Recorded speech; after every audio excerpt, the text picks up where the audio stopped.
사실 이번에 가장 큰 공을 세운 건 경호원. 다 말씀하셨던 경호처에서 경호처 직원들이 사실상 덮겼다. 그런데 이게 보니까 윤석열 안마까지 동원됐다는 이야기가 있어요.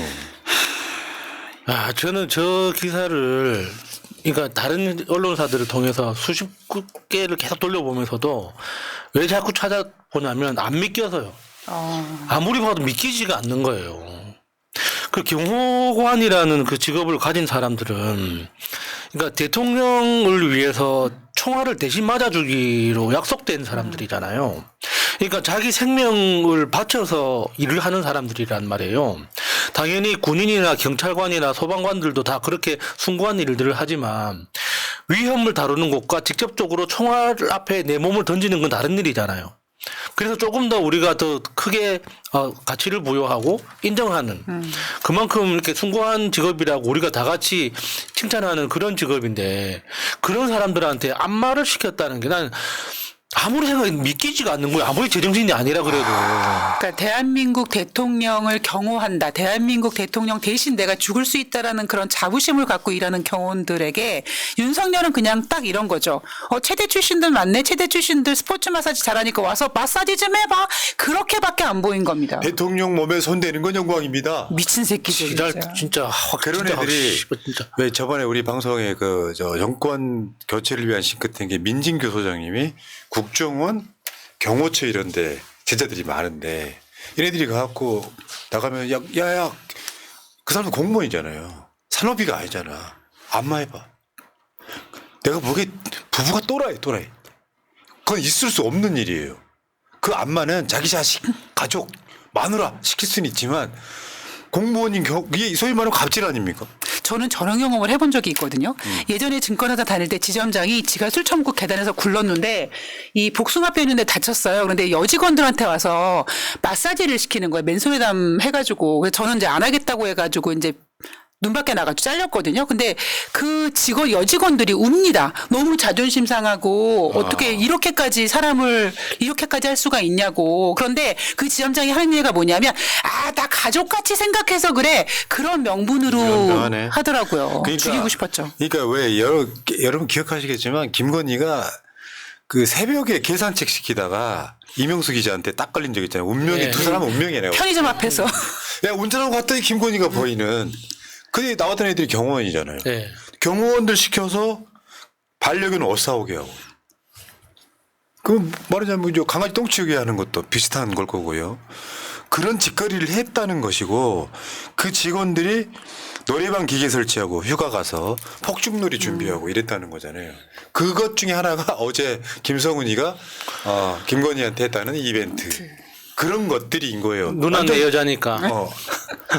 그 마이바흐 트렁크에 네. 무슨 풍선 해가지고 생일 축하 이벤트 해줬다는 거잖아요. 그런데 그 경호원들을 죽어도 좋으니까 윤석열이가 사실 어제까지만 해도 끌려 나가더라도 협조 안 한다 그랬어.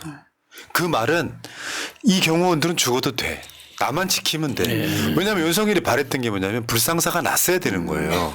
그 빌미로 어떻게든지 빠져나가 보려 했단 말이에요. 근데 오늘 윤석열이가 나갈 때 메시지는 다치면 안 되니까 자기가 자발적으로 나간다. 끌려 나갔더라도 협조 안 한다. 심지어는 칼이라도 써라. 그러니까 대한민국에서 이런 역 같은 왜 있잖아요. 그 연산군이 너무 폭정을 해가지고 연산군은 막 우리 여러분들 상상 초월하는 게 100배 정도 잘못한. 물론 이제 나중에 이렇게 왕에서 내려왔기 때문에 승자의 역사일 수도 있어요. 더 악마화시키는 거. 중종을 왕으로 옹립하려고 연산군을 몰아낼 때 연산군이요 순수하게 그냥 받아들여요. 어떤 저항도 하지 않고. 윤석열이한테 경상군이라고 하잖아. 그러니까 대한민국 조선에서 비교할 만한 대통령이 딱 왕이 유일하게 연산군이었던 거죠. 이 새끼 봐봐봐. 근데 사실 연산군의 발끝도 못 따라가는 거예요. 그 베테랑이라는 영화에 보면 황정민이 영화 초반에 피의자를 때리고 싶으면 자기 몸에 상처를 먼저 내고 너 나 때렸어? 하는 그 핑계로 때리잖아요. 그러니까 자기 몸에 상처를 낼 만한 그 정도의 용기도 없는 새끼인 거예요. 만약에 진짜로 경호관들이 자기한테 협조를 안 해가지고 끝까지 협조를 안 해서 자기 계획이 틀어졌어. 그러면은 술병을 깨서라도 자기 손목 한 번은 그어야지. 그래가지고 이게 공수처가 불법 체포했다. 요 정도의 배포는 있어야 될 거 아닙니까?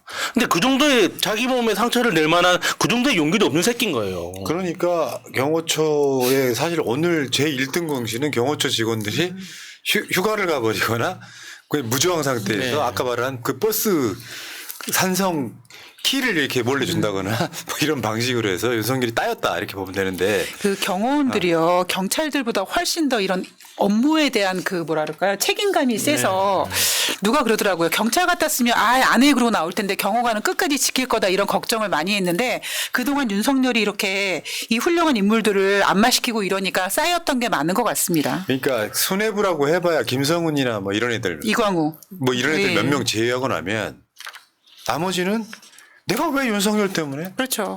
실제로 그러니까 이것도 그러니까 대통령실 또는 경호처 내에서 민심이라는 거거든요. 진짜로 충성할 만한 사람이었으면 아니 이렇잖아 경호원들이 대통령이 와서 안마해봐 아우 시원하고 좋네 그 아무하는 김성훈이 같은 애들은 다 간신인 거예요. 그리고 대통령 심기 경호하고 막 지 부인한테도 안 해주는 풍선 이벤트 남의 부인한테는 해주고 이런 자빠졌던 애들이 전체적으로 봤을 때 그 군대보다 더 유계 질서가 세다고 하잖아요. 예. 근데 민심은 이미 골아 있는 상태에서 그 소위 말하면 이제 공무원 시험 봐가지고 경호처의 직원으로 막 하고 있던 애 인생 저질 일 있습니까? 그러니까 직원 거의 대부분은 저항하지 않을래. 이 이야기는 공수처가 처음에 1차 집행할 때 나왔던 얘기예요. 끌려갈까봐 겁났었다. 그 다음에 나왔던 얘기가 뭡니까? 공수처 다시 들어오면 아예 누워서 예. 저항 안 하고 그냥 지나가게 해주겠다 이런 이야기가 나왔었잖아요. 예. 그 민심을 잡지 못하고 술 먹는 애들끼리 모여 이광우나 김성훈이나 윤석열이나 모여갖고 지들끼리만 좋았던 거예요. 이게 크게 대한민국으로 이게 확대시키면 국민이 똑같은 상태 아니에요. 그렇죠. 저 등신 같은 새끼 저기 대통령이야? 이런 느낌으로 바라봤던 거 아닙니까? 한 줌도 안 네. 되는 것들이 저러고 있었던 거죠. 이번에 어떤 언론 보니까 그런데 봐봐요. 예산 한번 봅시다. 정권별 대통령 경호처 예산 증가율. 윤석열이 한번 봐봐. 예산 증가율이 43.4%야. 뭐 작은 정부 어쩌고저쩌고. 하물며 이 기간을 보면은 윤석열은 지금 임기가 얼마 되지 않은 상태에서 가장 큰 증가율을 보인 거죠. 43.4%. 그러니까 여러분들 뭐 문 대통령 싫어하는 사람도 있겠지만 나름 진짜 열심히 노력했던 분이야. 이분은 윤석열을 검찰총장에 임명한 것만 제외하고 나면 별로 욕할 건 없어. 6.2% 자기를 위해 쓰지 않았잖아요. 이 경호처 예산이 자기를 위해 쓴 예산 아니야. 대통령이. 긴축재정하고 뭐 건전재정 한다면서 다 깎아놓고 아래 있는 예산 깎고 윤석열 이 새끼는 경호처 예산은 43.4%면은요 거의 50% 아닙니까? 그렇게 올려가지고 그 돈이 펑펑 쓰니까 김건희 생일 이벤트하고 지랄. 나 실제로 하면 2025년 경호처 예산 같은 거 한번 볼게요. 한번 봐봐요. 그 경호처에 직원이 한 700명쯤 된다고 그래요. 1년 예산이 1,391억 원입니다. 뭐 건물을 새로 짓는 것도 아니고. 실제로 전직 대통령들 박근혜, 이명박, 문재인 대통령 정도는 지켜줘야 돼. 그쪽이 나가 있는 인원들이 있어요. 전체로 봤을 땐 750명. 그다음에 2022년 대비 증가율이 43.4%. 경호처 예산 중에 인건비가 675억 원. 48.7%. 그럼 나머지 뭐지? 그러니까 이 경호의 특성상 경호라는 업무 자체가 굉장히 비효율적인 거잖아요. 대통령이 어디 가기로 돼 있으면은 먼저 가야 되고, 먼저 가서 뭐 장비도 설치해야 되고, 그리고 인원도 굉장히 많이 필요하고, 그러니까 엄청 비효율적인 업무이기 때문에 예산이 필요한 거는 충분히 이해합니다. 그런데 이게 예산이 늘어났으면 왜 늘어났는지, 특히나 이 늘어난 예산 중에 상당 부분이 특수활동비거든요. 그럼 특수활동비는 어떤 목적으로 썼는지에 대해서 국회에 소명을 해야 될 거 아닙니까? 이벤트 해야지. 누나 내 여자니까. 누나는 내 여자니까. 그러니까 지금 이 대화의 일환으로 김건희 제2부속실이 없었잖아요. 네. 저는 이 경호처에 많은 돈과 힘이 이 김건희 쪽으로 많이 쏠렸었다고 생각합니다. 네. 그 중에 하나가 이제 뭐 누나 내 여자니까 될 수 있는 거고. 뿐만 아니라 또 많이 그렇죠. 했다고 예. 하잖아요. 그러니까 이게 대통령실 예산도 그렇게 예. 예비비 해가지고 예비비는 국회 보고 안 하게끔 돼 있어. 그걸로 그것도 하고 한 번 할 때마다 몇 천만 원씩 들여가지고 이런 짓 했던 거예요. 그러니까 대한민국에서 대통령이라고 하면요.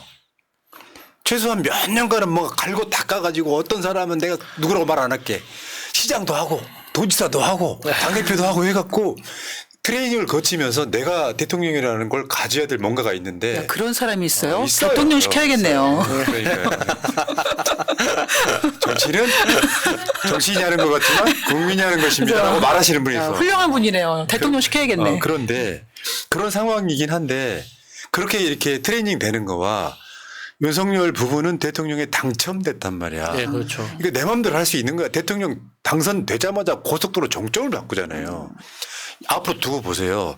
오늘 또 이따가 2부에 김건희 이야기 하겠지만 어마어마한 것들이 튀어나올 거야. 이 상황, 이런 것까지 했다고? 그러니까 이 부부는요, 정말 대한민국의 대통령이 되면 안 되는 그런 부부였다 이렇게 보시면 될 것 같고요. 아무튼 그 중에 사실 그래요. 아무리 시스템이 잘 만들어져도 윤석열 같은 애들, 김건희 같은 애들이 경호처를 그렇게 사조직. 이게 왜 그 조선시대에 사병을 거느렸던 게 마지막이 언제냐면요. 그 태조 이성계 다음에 이방원 있죠. 이방원이 그 사병 거느리지 말라고 하니까 빡쳐가지고 왕자인한 일으켜가지고 정도전 죽이고 자기가 왕 된 거야. 그게 마지막이에요. 고려 시대로 가면은 고려 무신 정권은 사병들이 어마어마해. 그러니까 윤석열이가 한 600년 만에 사병을 거느린 새끼가 된 거야. 말이 됩니까? 내란을 일으킨 쿠데타를 경호처 사병들을 통해 가지고 안마도 받고 이벤트도 받고 술처 먹고 저 또라이 같은 새끼 진짜. 이 새끼 진짜 욕할 대상이 감옥에 빵에 들어가니까 입고되니까 기분은 좋은데 진짜 열받는다 내가. 진짜 오늘 했어야 돼 이거.